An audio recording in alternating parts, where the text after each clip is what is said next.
Hello students, आज हम पाठ 3 संघीय शक्ति के बारे में पढ़ेंगे। तो चलिए आज हम पाठ 3 शुरू करते हैं। संघीय शक्ति का मतलब होता है एकता में शक्ति होती है। आचार्य संघे शक्ति भवति। आचार्य एकता में शक्ति होती है। एक शिष्य एक शिष्य। श्रीमन कथम संघे शक्ति भवति। श्रीमान एकता में शक्ति कैसे होती है।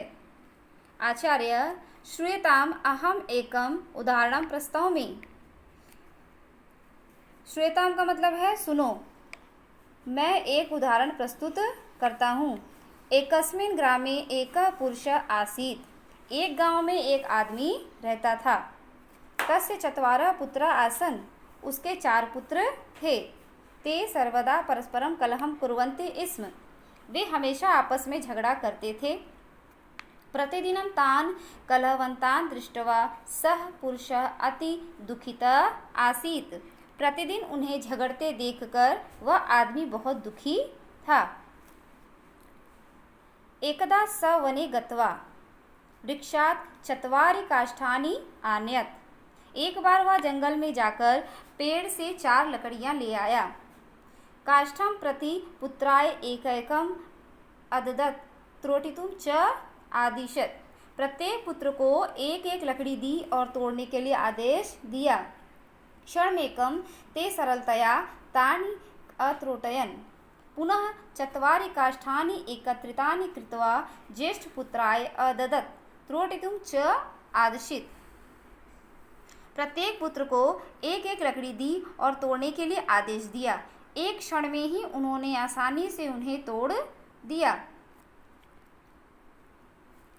फिर 4 लकड़ियां इकट्ठी करके बड़े पुत्र को दी और तोड़ने के लिए आदेश दिया। स तत् त्रोटितुम् असमर्थः अभवत्। क्रमशः सर्वान् पुत्रान् एवं कर्तुम् अकथयत्। वह उसे तोड़ने में असमर्थ रहा। क्रमशः सर्वान् पुत्रान् एवं कर्तुम् अकथयत्। क्रमशः सभी पुत्रों को ऐसा ही करने के लिए कहा। को अपि पुत्रः सफलः न अभवत्। कोई भी पुत्र सफल नहीं हुआ। तदा स पुरुषः अवदत्। तब वह आदमी बोला, असंगठिताः यूयम् अपि निर्बलाः भविष्यत्। असंगठित तुम सब भी निर्बल हो जाओगे। संगठिताः एव सबलाः भविष्यत्। संगठित ही सबल होगे। आगे देखिए।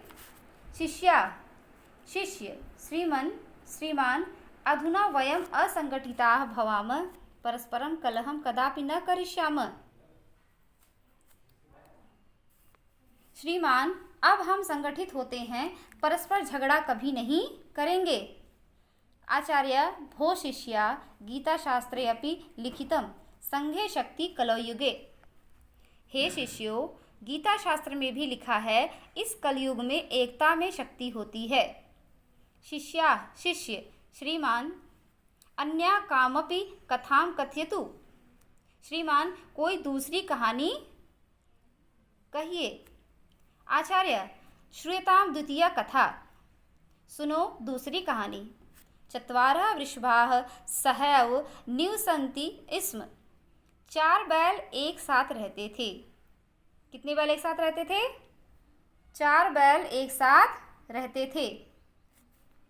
हिंसकाः जन्तवः तेषु प्रहारं कर्तुम् असमर्थाः आसन्। हिंसक जंतु उन पर प्रहार करने में असमर्थ थे। एकदा एकः चतुर सिंहः एकस्य कर्णे किंचित् मुख स्पर्शम् अकरोत्। एक बार एक चालाक शेर ने एक के कान में थोड़ा सा मुंह स्पर्श किया। एवं तेन क्रमशः प्रतिवृषभस्य कर्णे पुनरावृत्तिः कृता। इस प्रकार उसने क्रम से प्रत्येक बैल के कान में ऐसा ही किया। अनेन सिंहात् मम निंदा कृता इति प्रत्येकः चिंतितवान्। इस प्रकार देखिए फिर क्या हुआ। इसने शेर से मेरी बुराई की। अनेन सिंहात् मम निंदा मतलब बुराई की। तो शेर से मेरी बुराई की। एवं तेषां मैत्री छिन्ना जाता। एकैकस्य वृषभः सिंहस्य भोजनम अभवत्। ऐसा प्रत्येक ने सोचा। अतः असंगठिताः इदं फलं भवति। ऐसा प्रत्येक ने सोचा, इस प्रकार उनकी मित्रता समाप्त हो गई एवं तेषां मैत्री छिन्ना जाता, उनकी मित्रता समाप्त हो गई और प्रत्येक बैल शेर का भोजन बन गया। इसलिए असंगठित होने का यह फल होता है। तो बच्चों, आप इस पाठ से समझ गए होंगे। इस पाठ से आपको क्या शिक्षा मिली कि एकता में शक्ति होती है। तो हमें एक साथ मिलकर किसी भी कार्य को करना चाहिए, चाहे कितना भी कठिन कार्य हो। अगर हम एक साथ मिलकर किसी कार्य को करेंगे तो वह सफल हो जाएगा। धन्यवाद।